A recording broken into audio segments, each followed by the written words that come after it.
Christmas Eve, many years ago, I lay quietly in my bed. I did not rustle the sheets. I breathed slowly and silently. I was listening for a sound a friend had told me I'd never hear. The ringing bells of Santa's sleigh. There is no Santa, my friend had insisted, but I knew he was wrong. Late that night, I did hear sounds, though not of ringing bells. From outside came the sounds of hissing steam and squeaking metal. I looked through my window and saw a train standing perfectly still in front of my house.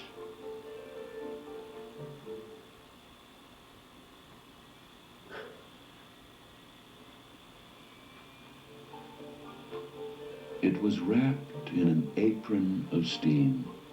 Snowflakes fell lightly around it.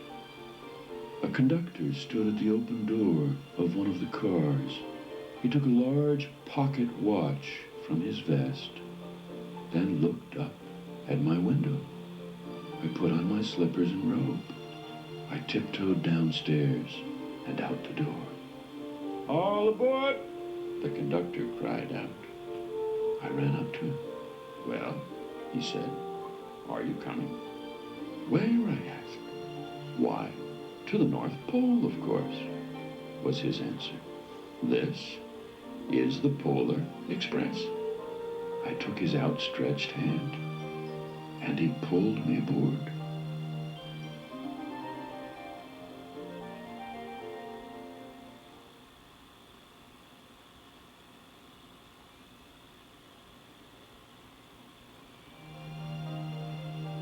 The train was filled with other children, all in their pajamas and nightgowns. We sang Christmas carols and ate candies with nougat centers as white as snow. We drank hot cocoa as thick and rich as melted chocolate bars.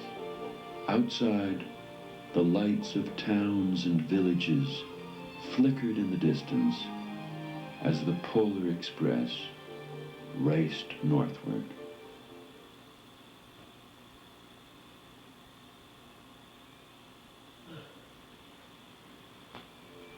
Soon there were no more lights to be seen. We traveled through cold, dark forests where lean wolves roamed and white-tailed rabbits hid from our train as it thundered through the quiet wilderness.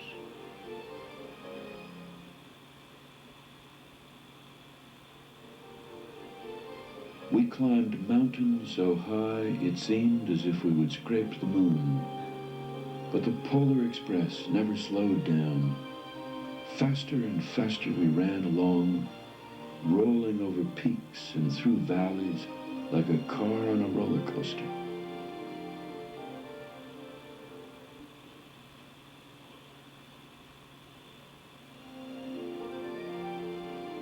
The mountains turned into hills, the hills to snow-covered plains. We crossed a barren desert of ice, the great polar ice cap. Lights appeared in the distance. They looked like the lights of a strange ocean liner sailing on a frozen sea. "There," said the conductor, "is the North Pole."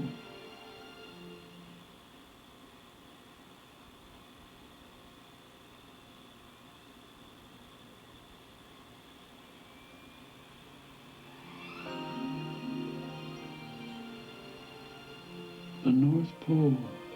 It was a huge city, standing alone at the top of the world, filled with factories where every Christmas toy was made.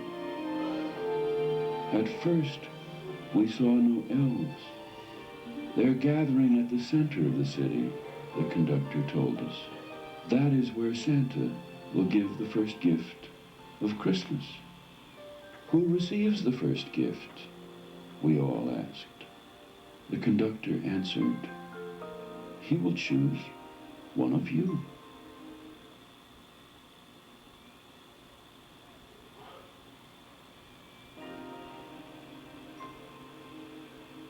Look, shouted one of the children, the elves. Outside we saw hundreds of elves. As our train drew closer to the center of the North Pole, we slowed to a crawl. So crowded were the streets with Santa's helpers. When the Polar Express could go no farther, we stopped, and the conductor let us outside.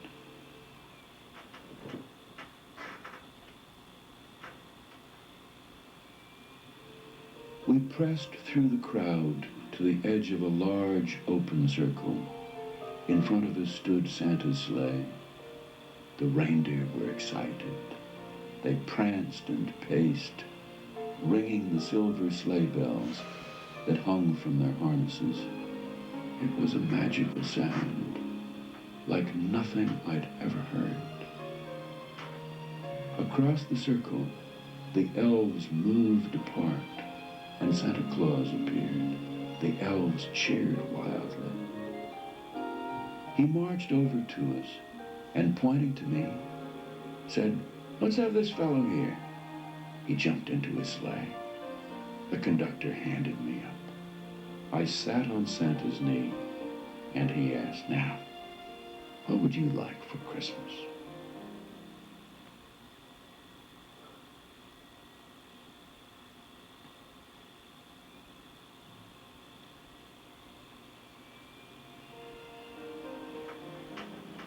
I knew that I could have any gift I could imagine, but the thing I wanted most for Christmas was not inside Santa's giant bag.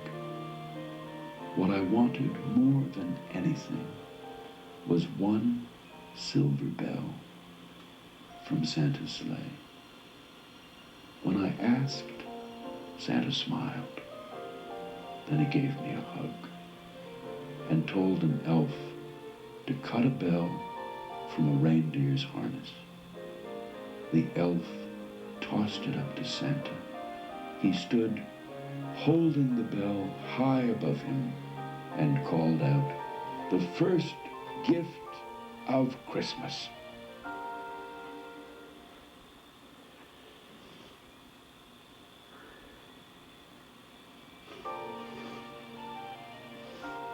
A clock struck midnight as the elves roared their approval.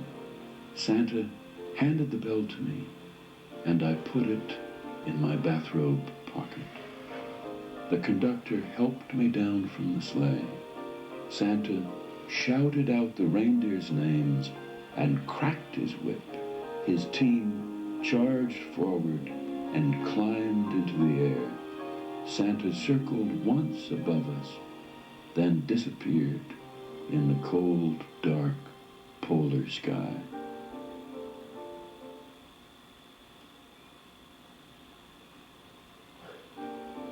As soon as we were back inside the Polar Express, the other children asked to see the bell. I reached into my pocket, but the only thing I felt was a hole. I had lost the silver bell from Santa Claus's sleigh. Let's hurry outside and look for it, one of the children said. But the train gave a sudden lurch and started moving. We were on our way home.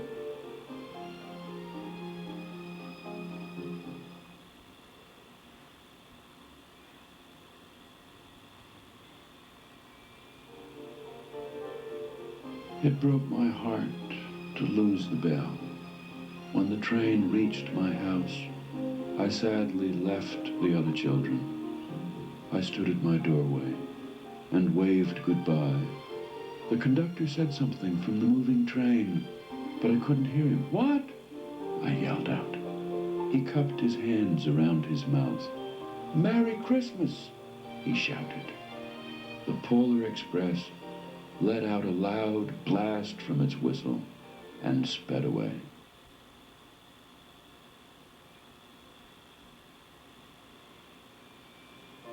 On Christmas morning, my little sister Sarah and I opened our presents.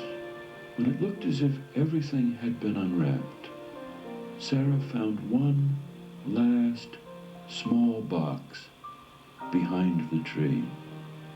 It had my name on it. Inside was the silver bell. There was a note. Found this on the seat of my sleigh. Fix that hole in your pocket. Signed, Mr. C. I shook the bell.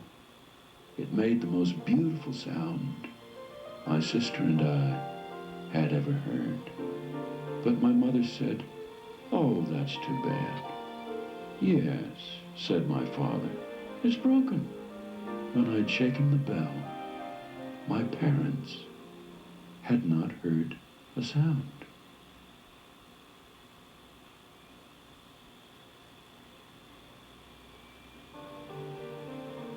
At one time, most of my friends could hear the bell, but as years passed, it fell silent for all of them. Even Sarah found one Christmas that she could no longer hear its sweet sound. Though I've grown old, the bell still rings for me, as it does for all who truly believe.